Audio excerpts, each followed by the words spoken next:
నమస్కారం. పెద్దలు మాజీ వ్యవసాయ శాఖ మంత్రులు నిరంజన్ రెడ్డి గారు, మాజీ పౌర సరఫరాల శాఖ మంత్రులు గంగుల కమలాకర్ గారు మరియు ప్రెస్ మిత్రులందరికీ నమస్కారం. గతంలో కేసీఆర్ గారు 2 సంవత్సరాల పాలనలో కూడా వ్యవసాయానికి ఇబ్బందులు జరగదనే ఉద్దేశంతో వర్షం పడే ముందే వాటికి కావాల్సిన విత్తనాలు కావచ్చు, ఎరువులు కావచ్చు, లేకపోతే యూరియా తదితర అన్ని వ్యవసాయానికి సంబంధించిన వాటన్నిటిని కూడా ఒక 3 నెలల ముందు నుంచేలే రివ్యూ చేసుకొని సంవత్సర కాలం ఏ విధంగా చేయాలని చెప్పేసి అవసరమైన చోట్ల ప్రతి జిల్లాలో ప్రతి నియోజకవర్గంలో కూడా వ్యవసాయ శాఖ మంత్రి గారు వెళ్ళి మీటింగులు పెట్టి ఏ విత్తనాలు వేసుకోవాలి, ఏ విధంగా సాగు చేసుకోవాలి, ఏ మార్పులు చేసుకోవాలని చెప్పి కూడా క్షుణ్ణంగా వారికి తెలియజేయడం జరిగింది. దాన్ని మేము కేసీఆర్ గారు వాళ్ళు కేంద్ర ప్రభుత్వం మేము వరి కొనే పరిస్థితి లేదు అని చెప్తే అనేక సార్లు మంత్రుల రిప్రజెంటేషన్స్, అధికారుల రిప్రజెంటేషన్స్, కేసీఆర్ గారు స్వయంగా తను రిప్రజెంట్ చేసి ప్రధానమంత్రి గారిని మంత్రులతో మాట్లాడిన తర్వాత చివరికి భారతదేశ చరిత్రలో ఒక వ్యవసాయానికి సంబంధించిన కొనుగోలు కోసం మొత్తం శాసనసభ్యులు, మంత్రివర్గం, శాసన మండలి సభ్యులు, పార్లమెంటు సభ్యులు అందరినీ తీసుకెళ్ళి ఢిల్లీలో చెప్పి ఖచ్చితంగా మీరు కొనాల్సిందే అని చెప్పేసి కూడా ప్రభుత్వం మీద, ఆనాడు కేంద్ర ప్రభుత్వం మీద ఒత్తిడి తెచ్చి కొనిపించింది కేసీఆర్ గారి ప్రభుత్వం. ఖచ్చితంగా ధర్నా చేసినాం. ధర్నా చేసి అక్కడున్న మంత్రులు మొత్తం కూడా ఏ విధంగా ఇట్లా వండిస్తుందని చెప్పిండ్రు. ఇవాళ టీవీలలో కానీ ఇంకో దగ్గర కానీ గత 4 రోజుల నుంచి ఒకటే అడ్వర్టైజ్మెంట్లు. ఈ రాష్ట్ర ప్రభుత్వం అత్యంత ఎక్కువగా మొత్తం కూడా మేము ఒక టార్గెట్స్ కాదు, మొత్తం మీద రికార్డు స్థాయిలో కొన్నామని చెప్పేసి పచ్చి అబద్ధాలు ప్రతిరోజు చెప్తున్నారు.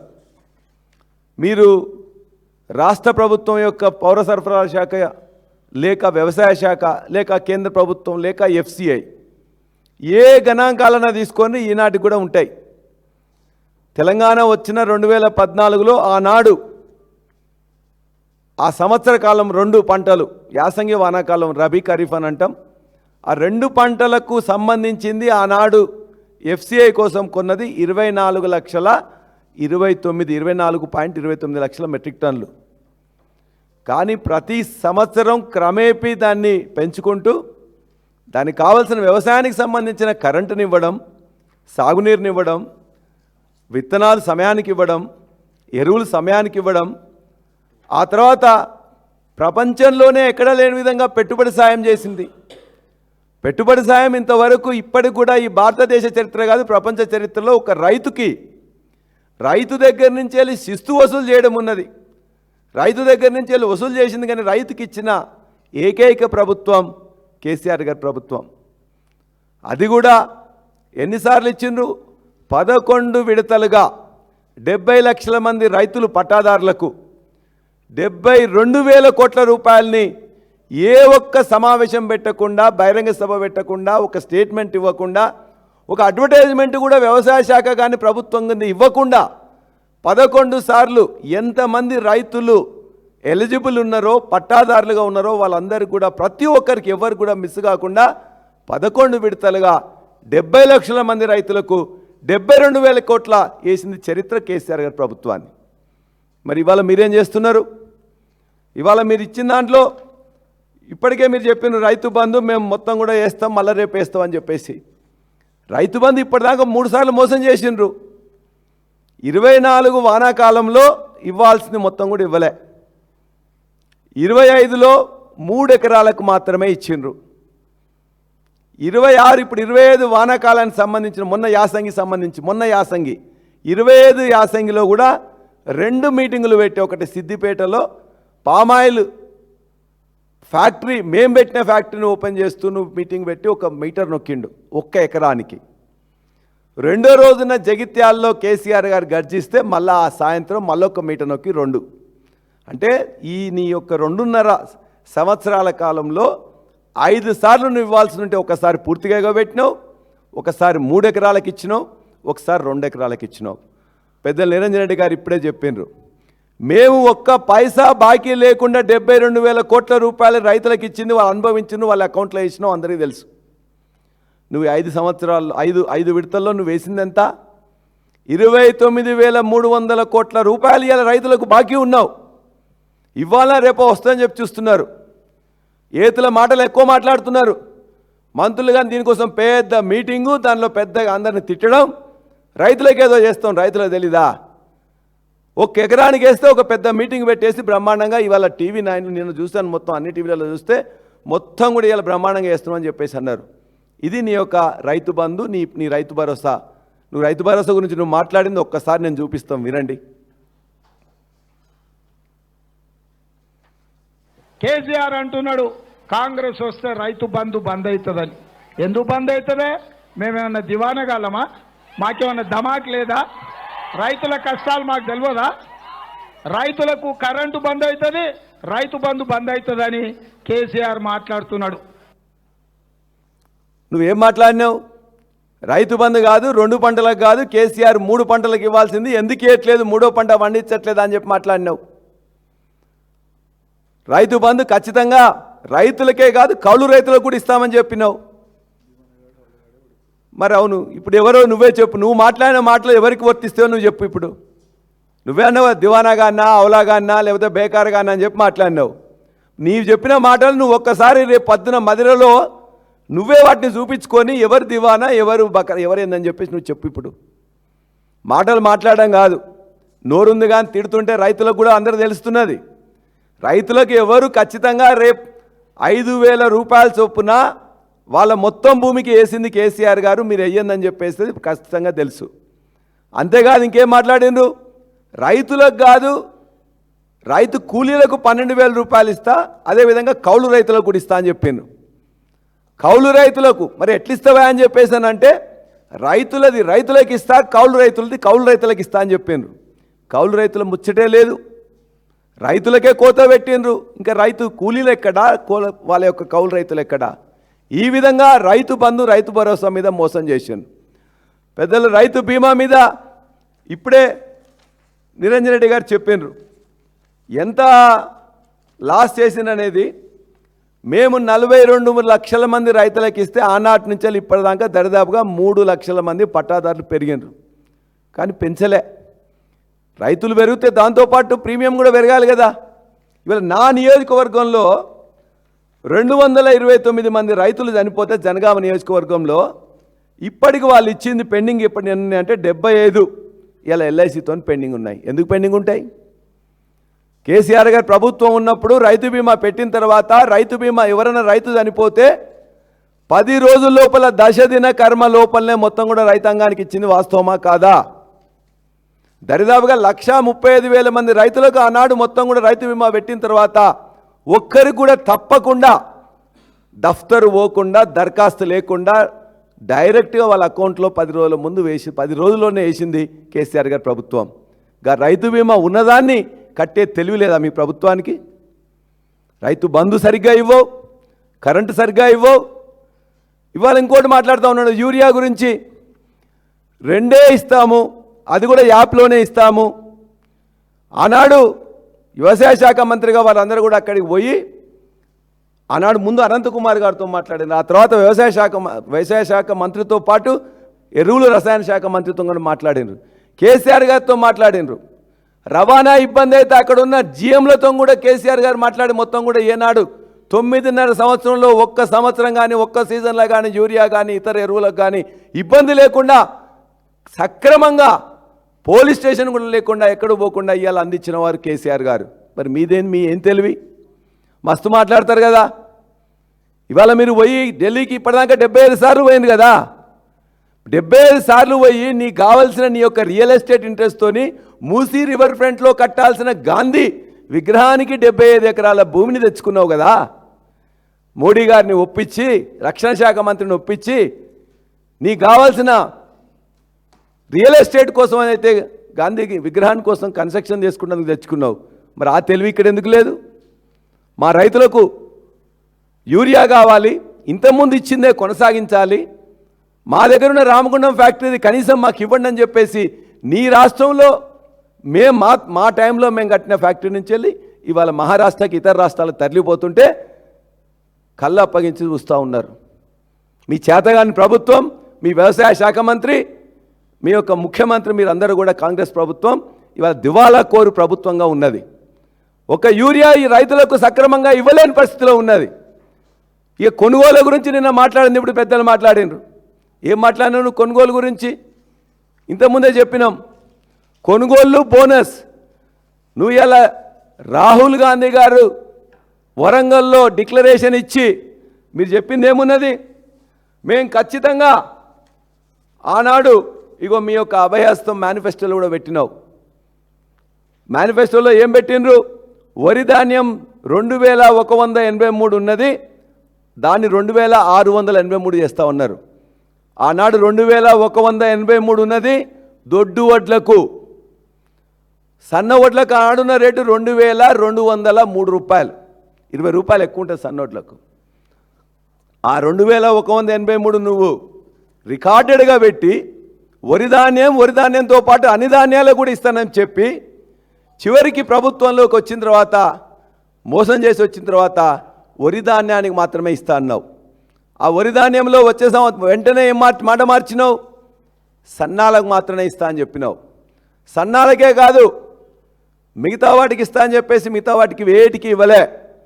కందులు కానీ, పెసలు కానీ, సన్ఫ్లవర్ కానీ ఏటికి ఇవ్వకుండా ఒక దొడ్డు పక్కన పెట్టేసి సన్నవాటికి ఇస్తా అని చెప్పినావు.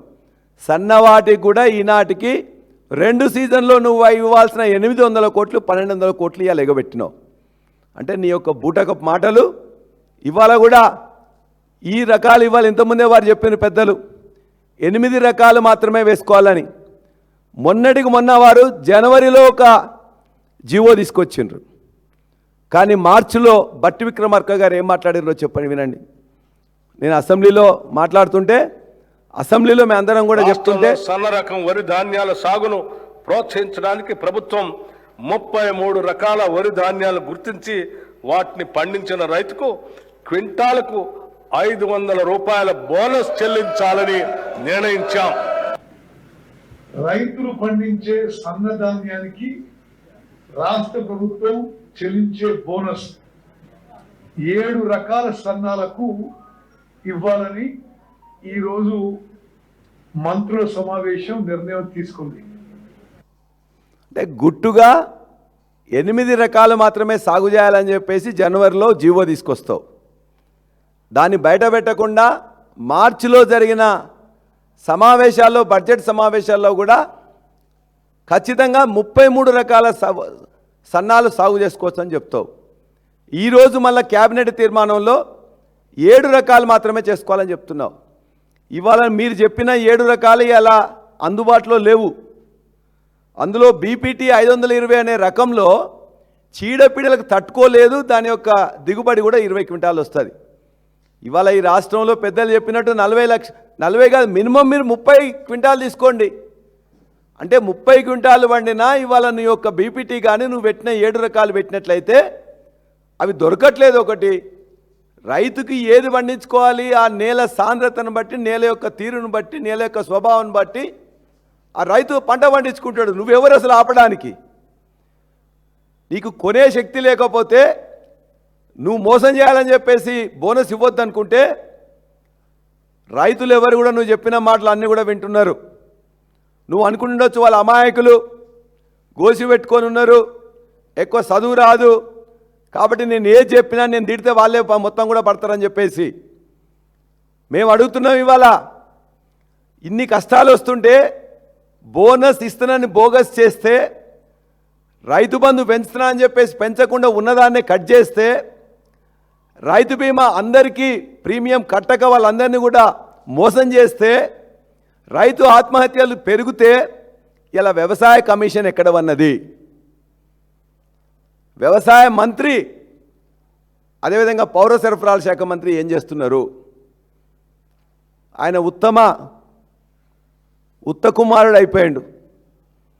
ఇక తుమ్మల నాగేశ్వరరావు ఇద్దరు మంత్రులు కూడా గబిలా లాగా దాన్ని పట్టుకొని మంత్రి పదవి మాట్లాడితే ఎక్కడికి అని చెప్పేసి మాట్లాడతలేరు. వాళ్ళు ఏదైతే కేంద్ర మంత్రివర్గంలో ఏం చెప్పినరో దాన్ని మాత్రమే పట్టుకొని వచ్చేసి చిలక పలుకులాగా ఇద్దరు మాట్లాడుతూ ఉన్నారు. ఆ మంత్రులకి ఏమైనా సోయి ఉన్నదా అని అడుగుతున్నాం. ఇలా ఏదైతే వరంగల్ డిక్లరేషన్ చేసిన రాహుల్ గాంధీ ఎక్కడ ఉన్నామని అడుగుతున్నాం. నీవు ఇలా బర్త్డే సెలబ్రేషన్ చేసుకుంటూ తెలంగాణ రైతాంగానికి ఇలా మరణశాస్త్రం రాస్తున్నాడు మీ ముఖ్యమంత్రి. ఆ ముఖ్యమంత్రి ఇచ్చే డబ్బులు సరిపోతుంది కదా, రైతులు ఎక్కడ చేస్తేంది, నిరుద్యోగులు ఎక్కడ చేస్తేంది, దళితులు ఎక్కడ చేస్తేంది, గిరిజనులు ఎక్కడ చేస్తుందని చెప్పేసి ఇలా రాహుల్ గాంధీ మాట్లాడే పరిస్థితిలో లేడు.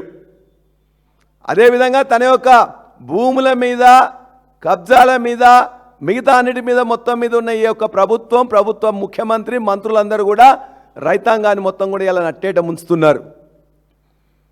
అదేవిధంగా మంత్రులేమో అసలు మాట్లాడితే కష్టమని చెప్పేసే విధంగా ఉన్నారు. వ్యవసాయ కమిషన్ కూడా అన్వేష్ రెడ్డి అని వస్తాడు, కోదండ రెడ్డి అని వస్తాడు, వాడు ఎవరో కూడా మాట్లాడాడు. రిపోర్ట్ ఇచ్చిండ్రు. ఏం రిపోర్ట్ ఇచ్చిండ్రు? బోనస్ బంద్ చేయమనా, పంట తగ్గించమనా, లేకపోతే యూరియా తక్కువ ఏమన్నా? ఏంటి మీ యొక్క రికమెండేషన్స్, మీ వ్యవసాయ కమిషన్ రికమెండేషన్స్? ఆంధ్రులతోటి స్వరాజ్య ఏదో వేదిక అని ఉన్నది, రైతు స్వరాజ్య వేదిక అని.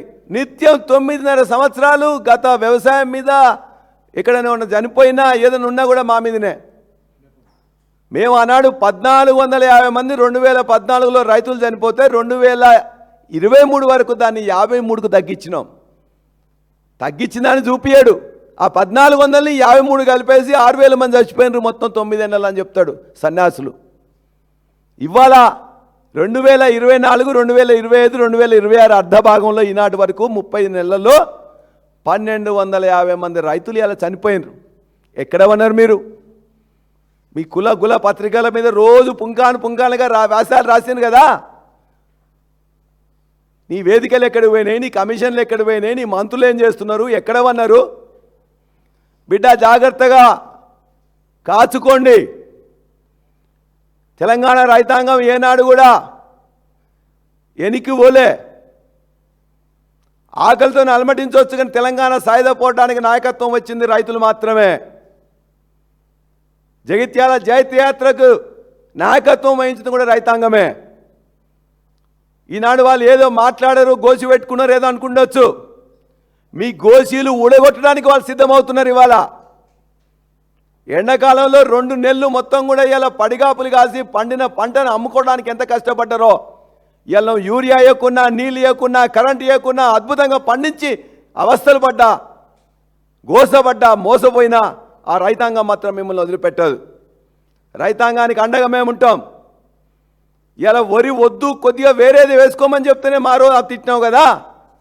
ఇవాళ వరి వేసుకోం, వేరేది ఏం వేసుకోవాలో చెప్పు. కందులు వేసుకుంటే 25% కొంటావు, సన్ఫ్లవర్ వేసుకుంటే 25% కొంటావు, పెసర్లు వేసుకుంటే 25% కొంటావు. మరి మిగతాది ఎవడు కొనాలి? పత్తి వేస్తే సీసీఏ వాడు ఇబ్బంది పెట్టి వాడు చిన్న పొడుగు అంటాడు, పొట్టి గింజ అంటాడు, పొడుగు గింజ అంటాడు, వాడు కొనాడు. దొడ్డోట్లు వేస్తే మాకు వద్దని అంటావు, సన్నాలు వేస్తే ఇవి కాదు ఇవే వేయాలని చెప్పేసి అంటావు.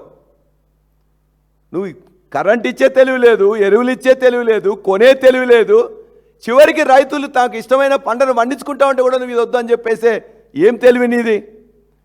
కాబట్టి ఖచ్చితంగా వాళ్ళు ఏదైతే గోసి పెట్టుకున్న రైతులు ఇప్పటిదాకా మోడీని ఏ విధంగానైతే నల్ల చట్టాల మీద ఢిల్లీని మొత్తం ముట్టడించి క్షమాపణ తెప్పించుకున్నారో, చట్టాలని వెనక్కి తిరిగొట్టిండ్రో, ఇవాళ తెలంగాణ రైతాంగం కూడా తమ ఇష్టమైన పంట వేసుకోవాలి. ఆ పంటను తప్పనిసరిగా నువ్వు కొనాలి. నువ్వు చేతగాకపోతే ప్రభుత్వం దిగిపోవాలి అని రైతాంగం ఖచ్చితంగా ఉద్యమిస్తుంది. ఆ ఉద్యమానికి వెన్నుదన్నుగా ఇవాళ మేము మొత్తం కూడా ఈ యొక్క బీఆర్ఎస్ పార్టీ కూడా అండగా ఉంటుందని చెప్పి కూడా మేము తెలియజేస్తున్నాం.